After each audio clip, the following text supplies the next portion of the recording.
की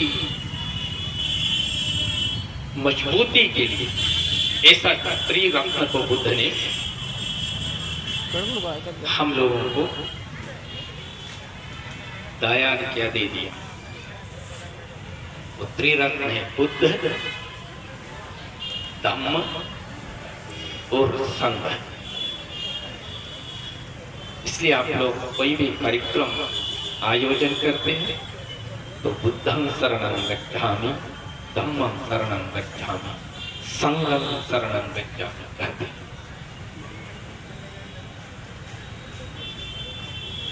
शुरुआत से ही ये बुद्ध, धम्म और संघ के प्रति समर्पित चलते आ रहा है।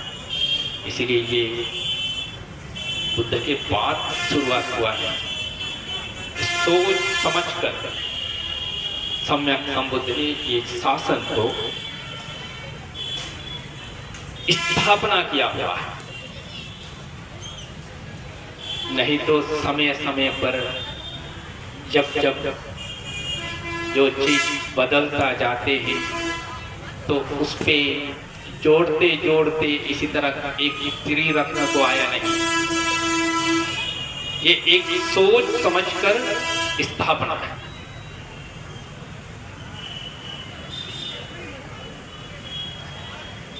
क्योंकि जिस समय सम्यक संबुद्ध इसी दुनिया में आए उस समय इसी दुनिया का, इसी समाज का स्थिति देखकर उन्होंने सोचा ज्ञान की बिना इसी समाज को दुख से मुक्त नहीं कर सकता है। ज्ञान कैसे मिलते हैं? शिक्षा से। शिक्षा के बिना समाज को दुख से मुक्त होना असंभव है। ये दुनिया में सबसे पहले बुद्ध ने ही समझा, उन्होंने ही उसके लिए एक सिस्टमैटिक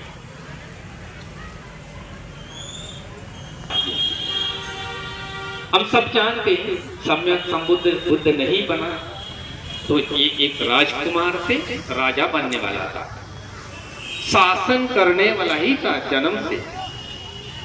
लेकिन उन्होंने ऐसा एक शासन स्थापना किया जैसे उस समय तक जो चलता था उससे पूरा विपरीत, उससे पूरा दूसरा सोच के साथ एक शासन स्थापना किया। बुद्धि का शासन, शिक्षा के शासन उन्होंने स्थापना किया। इसलिए जो सबको बराबर शिक्षा देना न चाहते करके जो लोग कुछ कोई सोचते हैं,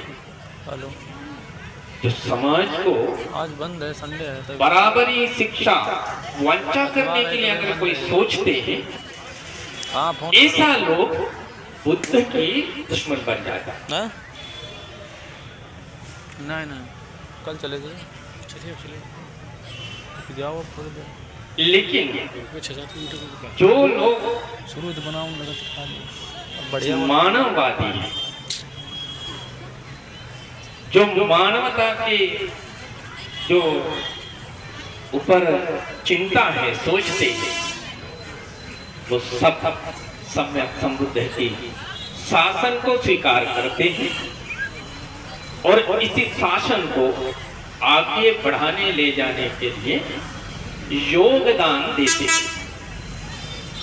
इतिहास में देखेंगे तो बुद्ध के बाद अलग अलग लोग इस पे योगदान देते जाते हैं, लेकिन हम मोटे मोटे में देखेंगे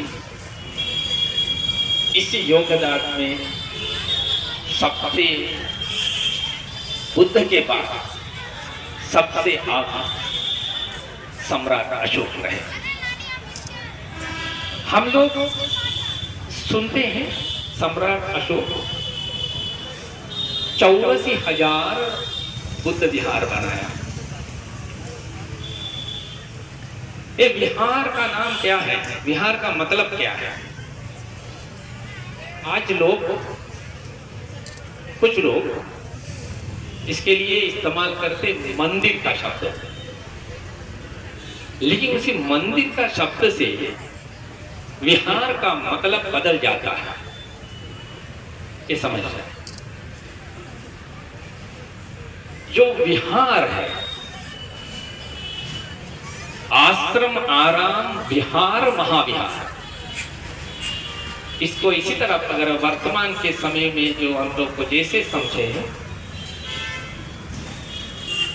primary school, secondary school, college, नहीं तो विश्वविद्यालय, जो बुद्ध विहार जो होते हैं एक शिक्षा केंद्र है। सम्राट अशोक ने इस समाज को दुख से मुक्त करवाने के लिए 84,000 शिक्षा केंद्र बनवाए। उसी शिक्षा केंद्रों से शिक्षित होते हुए जो लोग आगे बढ़ते हैं, तो दुनिया में सबसे पुराना सर्वप्रथम बौद्ध समाज में, भारत में, इंडिया में विश्वविद्यालय बन गया। और कोई किसी का इसी तरह विश्वविद्यालय मिलता नहीं, एक नहीं, हम लोग तो ज्यादातर एक विश्वविद्यालय का नाम सुनते, नालंदा विश्वविद्यालय। उसमें जितना किताब थे उसमें जो आग लगाया तो 3-4 महीना तक, 6 महीना तक पुस्तकालय जलता था, धुआं दे रहा था। इतना ज्ञान उसमें था। वो कहीं से लाया हुआ ज्ञान नहीं, ऊपर वाला दिया हुआ ज्ञान नहीं, ये समाज में लोगों का ज्ञान से लिखाया हुआ किताबों का ही,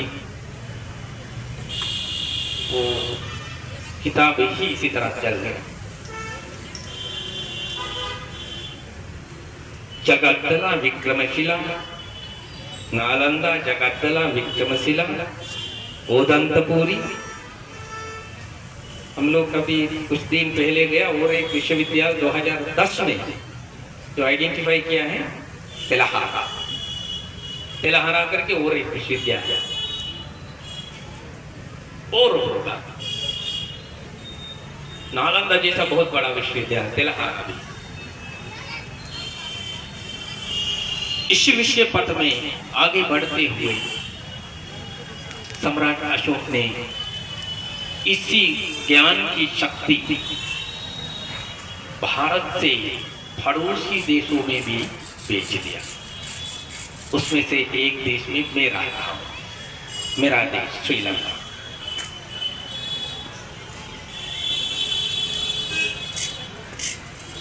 राज परिवार के सदस्य श्रीलंका में इस संदेश को लेके गया। 2 मिनट और, इसलिए हम लोग बहुत धन्य हो गए, इतना हम लोगों को इज्जत मिला। 10 मिनट हो जाए। यहाँ का सम्राट अशोक का संतान के साथ धम्म को हमें दे दिया।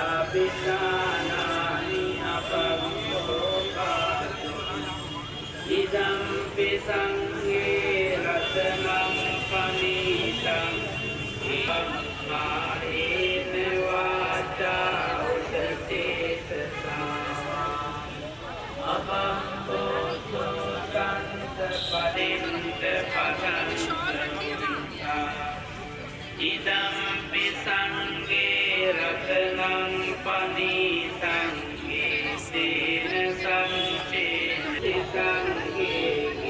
मानमाते पतमन्ति